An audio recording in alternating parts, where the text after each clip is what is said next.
Assalamualaikum warahmatullahi wabarakatuh. Saya Farika Nailwan Maria dengan NIM 2041050201117.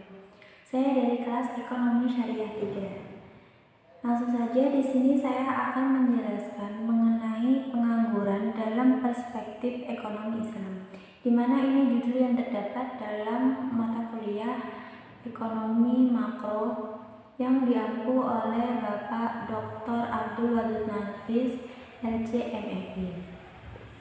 Yang pertama yaitu pengertian. Pengangguran adalah orang yang masuk dalam angkatan kerja, yaitu di umur 15 sampai 64 tahun yang sedang mencari pekerjaan dan belum mendapatkannya. Jadi ketika ada orang yang mencari pekerjaan atau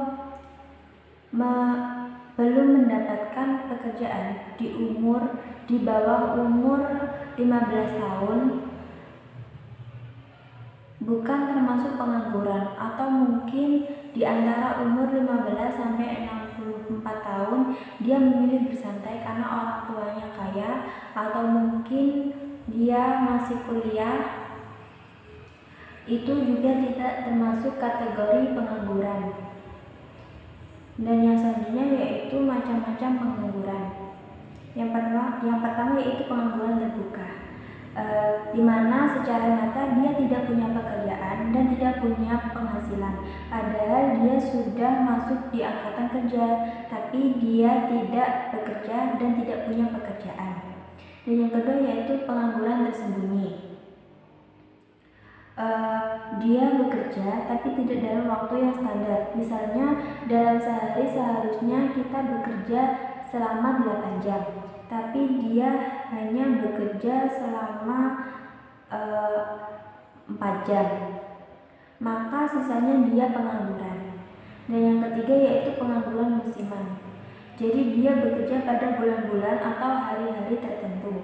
Misalnya bekerja di sektor pertanian, biasanya buruh pertanian bekerja pada musim tanam atau musim panen. Maka di antara musim tanam dan musim panen dia tidak mempunyai pekerjaan. Dan yang selanjutnya yaitu pengangguran setengah menganggur, di mana dia bekerja tidak full, hampir sama dengan pengangguran tersembunyi, tapi bedanya dia bekerja tidak sampai separuh atau lebih sedikit. Contohnya dalam bekerja dia seharusnya bekerja 8 jam, tapi dia hanya bekerja 5 jam dan sisanya dia hanya menganggur. Dan yang selanjutnya itu jenis pengangguran.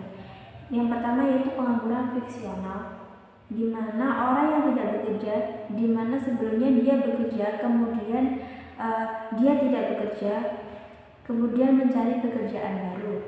Jadi misalnya dia mulanya mempunyai pekerjaan di perusahaan handal, lalu karena ada suatu masalah atau karena tidak cocok dengan pekerjaannya, dia berhenti, lalu masih mencoba mencari pekerjaan yang baru. Jadi di sela-sela dia mencari pekerjaan baru itu, sebelum dia mendapatkan pekerjaan baru, dia masih menjadi pengangguran. Yang selanjutnya itu pengangguran siklikal, di mana pengangguran diakibatkan PHK karena siklus ekonomi.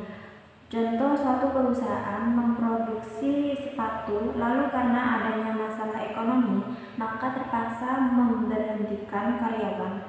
Maka yang dihentikan itu dinamakan pengangguran siklikal.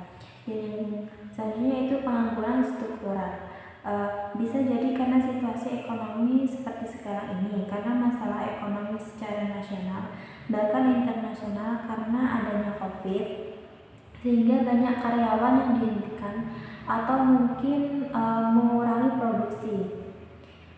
Yang keempat yaitu pengangguran teknologi, di mana di sini pengangguran disebabkan teknologi. Contohnya, dulu jika panen biasanya kita menggunakan tenaga manusia. Karena sekarang teknologi makin canggih, maka itu orang panen sekarang banyak yang menggunakan mesin. kerja manusia sekarang jarang digunakan. Akhirnya yang dulunya bekerja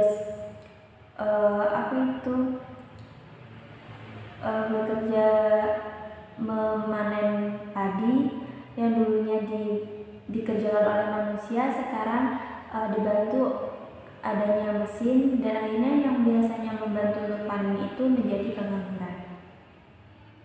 Nah, selanjutnya itu dampak pengangguran. Di sini yang pertama yaitu menurunkan pendapatan per kapita dan pertumbuhan ekonomi. Dan yang kedua yaitu meningkatkan biaya sosial. Yang ketiga menurunkan aktivitas perekonomian. Yang keempat menurunkan penerimaan negara. Yang kelima menurunkan tingkat keterampilan. Keenam kegiatan distribusi kurang lancar. Lalu terjadinya kemiskinan, kurang gizi, tindak kriminal meningkat. Lalu produktivitas tenaga kerja rendah dan upah yang rendah. Nah, selanjutnya itu penyebab pengangguran. Yang pertama yaitu tidak sebanding penawaran dengan permintaan bekerja. Jadi penawaran dengan permintaan itu tidak sebanding. Contohnya ada permintaan bekerja sebanyak 2 juta. Padahal penawaran pekerjaan hanya 1 juta, sehingga sisanya tidak mendapat pekerjaan. Misalnya misal kita dan mahasiswa per tahun yang mau bekerja itu ada 2 juta orang, tetapi lapangan pekerjaan hanya dibutuhkan untuk 1 juta orang saja, maka 1 juta orang yang tersisa menjadi pengangguran atau tidak mendapatkan pekerjaan. Yang kedua yaitu turunnya pengeluaran total dan output. Yang ketiga perubahan teknologi. Contohnya dulu mengantar surat masih dari tempat lain ke tempat lainnya, sekarang bisa lewat WA, Twitter, atau email, dan masih ada teknologi lain, sehingga tidak banyak yang mengirim menggunakan pengantar surat. Yang keempat itu waktu yang dibutuhkan untuk mencari pekerjaan. Yang selanjutnya cara mengatasi pengangguran. Di sini cara mengatasi pengangguran yang pertama yaitu menyelenggarakan bursa tenaga kerja, lalu informasi lowongan pekerjaan, memberikan pelatihan kerja, membuka lapangan kerja sebanyak-banyaknya, meningkatkan peredaran modal usaha, dan meningkatkan jiwa kewirausahaan dengan melatih pelatihan terutama mahasiswa agar mereka juga lulus membuat usaha untuknya sendiri. Jadi apa gunanya kita meningkatkan jiwa kewirausahaan agar saat mahasiswa itu lulus dia bisa membangun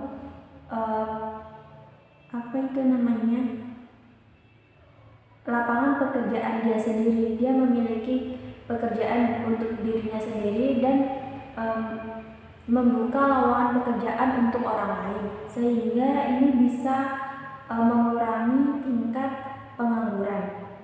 Yang selanjutnya yaitu transmigrasi. Yang selanjutnya pengangguran dalam ekonomi Islam. Yang pertama pengangguran jabariyah atau terpaksa. Jadi dia sudah berada di umur angkatan kerja dan sudah mencari pekerjaan namun tidak mendapatkan pekerjaan. Dan yang kedua pengangguran khiyariyah atau pilihan, di mana pengangguran karena dia malas. Misalnya sebenarnya dia punya keahlian memasak, tapi dia tidak mau mencari pekerjaan, malah memilih untuk bersantai-santai. Dan selanjutnya itu solusi pengangguran perspektif ekonomi Islam. Di sini ada mekanisme individu. Jika dia malas, maka dia harus didorong agar mau bekerja, karena bekerja bisa menguntungkan dan dia bisa terhormat, atau karena dia tidak mempunyai keterampilan, maka dibantu untuk mengikuti pelatihan-pelatihan. Yang kedua yaitu mekanisme sosial ekonomi. Jadi sifatnya negara bagaimana pemerintah melakukan kebijakan-kebijakan yang mendorong untuk mempunyai usaha yang kondusif sehingga ekonomi stabil. Mungkin itu saja tanggapan dari saya. Kurang lebihnya saya mohon maaf. Wassalamualaikum warahmatullahi wabarakatuh.